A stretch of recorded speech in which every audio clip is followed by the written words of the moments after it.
Hello, welcome to Ukraine Today. I'm Volodymyr Solohub. Earlier this month, Ukrainian delegation headed by President Poroshenko made official visits to Malaysia and Indonesia to develop, among others, new trade partnerships. Joining me now to discuss the outcome of these trips is Deputy Minister for Economic Development and Trade of Ukraine, Ms. Yuliya Kovaliv. Ms. Kovaliv, welcome to Ukraine Today. Hello. So, Ms. Kovaliv, is the situation with the Ukrainian economy so bad that the country is trying to seek new trade partners as far away as in Pacific Asia? I would say that, on the contrary, situation is Ukraine and the economy of Ukraine, we see that the situation is stabilizing. And we had yesterday the announcement of the second quarter GDP growth, and we have 1.6 estimation for the GDP growth quarter to quarter, which means that the efforts of the reform agenda and our cooperation with IMF for the last 2 years come to the very specific results in terms of we have the industry index growing, we have the GDP growing, we have the inflation declining and in line of our predictions for the year end. We have the national currency quite stable and the growing of the reserves, which means that the macro stabilization, which is the basis for the economic growth, we already achieved. And we should take all our efforts to foster this kind of stabilization. And so was this the message you were bringing to the potential foreign investors in Malaysia and Indonesia? Of course. The key issue for any investor is about the economical stability and the security of the country. Because any of the investor want to have the predictable business climate in the country, the predictable economy with not so huge inflation, devaluation, and the restrictions of capital movement and so on. But why we went so far away? It's around 14 hours of flight. It's quite a long way. Because if we see our usual routes of export, which was, of course, till the 2014 Russia, which made of 30% of our all export. And now in the situation with the Russia trade ban and the Russia aggression and illegal occupation of the part of our territory, our business and our export should also find the new markets.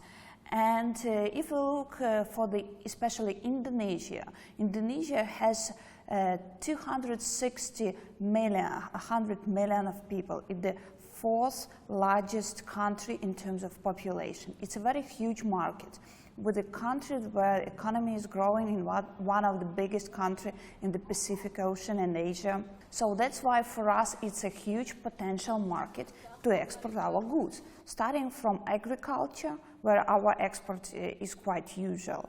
And especially it's around 70% of exports make the sunflower oil. But there are a lot of our goods that could be exported. And now the mission of both the president political and the government is to find the new markets and to help our business, to support from the state point of view our business to reach this market, to target this kind of audience and to enlarge the export. Ms. Kovaliv, can we talk a bit more specific about the trade possibilities with these countries? You mentioned agriculture and you mentioned sunflower oil. Is there something else which you see potential in these markets? Of course, agriculture was a traditional kind of the biggest portion of exports for these countries, especially the sunflower oil, the wheat and corn. But our aim is to export more value-added goods. And for example, in Indonesia, we not only discuss the potential other kind of cooperation, especially in energy machinery building, in IT sector, in R&D, where Ukraine is quite strong, pharmacy sector. What are these value-added goods which Ukraine is hoping to export? Just for example, in Indonesia, we also made a business forum, Ukrainian-Indonesia business forum, where both Indonesian and Ukrainian businesses took part in the most efforts we put to make the B2B contacts with the companies. And as a result, already 3 agreements were signed there, particularly in the business forum. For example, Ukrainian pharmacy company Biopharma already signed the contract to export the pharmacy which they produce in Ukraine, which is highly value-added products, to enter the market of Indonesia. And for example, in Indonesia, they are quite interested in our pharmacy, in our the goods from the army, or for example, as we talk about the agriculture, not only the seeds, not only the sunflower oil, but they want to discuss with us, for example, eggs and other value-added products just for consumption. So that's why it's a kind of opening the new door. And as we discussed with our partners from the government side, at the beginning of next year, we will make these commissions bilateral, both on the Indonesian and Malaysian and Ukrainian side.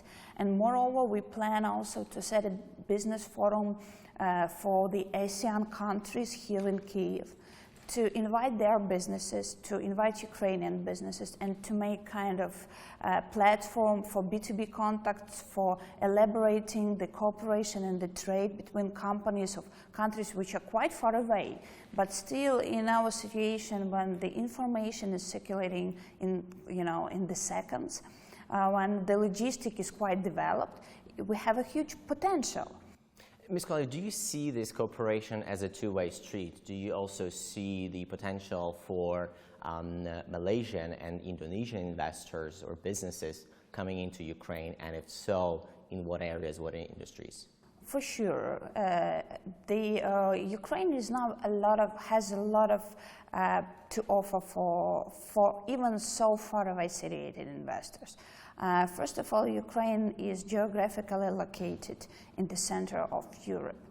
And having the DCFTA agreement, which started from the 1st of January this year, having rather cheap expenses, labor costs, and well-developed infrastructure logistic, we are, the most favorable place to set investment and then enter the highly margined European markets with a huge consumption, with the rich economies. So if to decide where to put the production in Ukraine, in Eastern Europe, on the Western Europe, orienting for the European market, of course, Ukraine has a huge potential. And this huge potential we delivered to all of the investors. Moreover, we still are very qualified. Our people, our engineers, scientists, and all of the R&D base we inherited, even from the former Soviet Union, and educated for the last 20 years. So we have the basis of people. And today, worldwide, the biggest issue is not any engine, any machinery, but the people. And the value of Ukrainian people is quite well known worldwide, and we are in top 50 countries worldwide with the index of human sources. So that's why we should benefit, and our people should benefit from these things. Ms. Kovaliv, one of the strategies of the Ukrainian government for this year was a large-scale privatization of sometimes very ineffectively managed state property, state enterprises. When you were discussing the business opportunities in Indonesia and Malaysia, did you see any interest from investors from that region to come and participate in the privatization of Ukrainian assets? Of course, we talked with them about the privatization, and we talked about the potential assets which are now on the list of privatization and which will be the second wave of privatization. And I think that now they are in the position of looking to the first result of the first privatization, which we will have by the end of this year, including Odessa fertilizer plant, including all Obelenergo, Centrenergo, etc. And then, after the successful cases of this privatization, of course, they are interested in privatization of all big assets. We have assets for future privatization in terms of seaports, in terms of state-owned enterprises, elevators, and the others we have, unfortunately, now banned for privatization. With the failed privatization of Odessa seaport, which unfortunately happened in July, are you concerned that this might scare off potential investors in the future? In terms of Odessa fertilizer plant privatization, I think it's a good lesson for the state property fund and for the government, and it's not a failed story. We have, and the State Property Fund expects in October to set a new privatization, but it's a lesson for us that most our populists are saying, that our assets are so expensive, they cost billions of dollars. No, unfortunately, we should be very clear understanding that they are distressed assets. Most of them have a lot of long history problems, and they are not so expensive on the markets as our populists say. And we should be very realistic in terms of setting price and understanding the potential risks for investor when buying these assets on privatization. That's why I think we still have a chance by the year end to show the successful stories of privatization, and I hope they will be, but some jobs should be done. How do you plan to win over these populists who say that Ukrainian assets should be sold at skyrocket prices? I think it's just about, it's not about saying some statements on TV and saying that we should be billionaires. It's just about the business. And understanding that the longer these assets will stay in the state property, the more distressed they will be. And there are a huge number of examples how it looks like. The assets which were 5 years ago profitable now are being bankrupt and liquidated, because state, in a wide sense, is not an investment portfolio manager. So the state, and the main issue for the government is to prepare and to set policies or regulations, but not to run the 1,700 state-owned companies. You never worldwide will see such kind of the economy and large scale of the effective state-owned sector. And so, well, we'll see how things develop in this matter. Ms. Kovaliv, many thanks for finding the time to talk to us.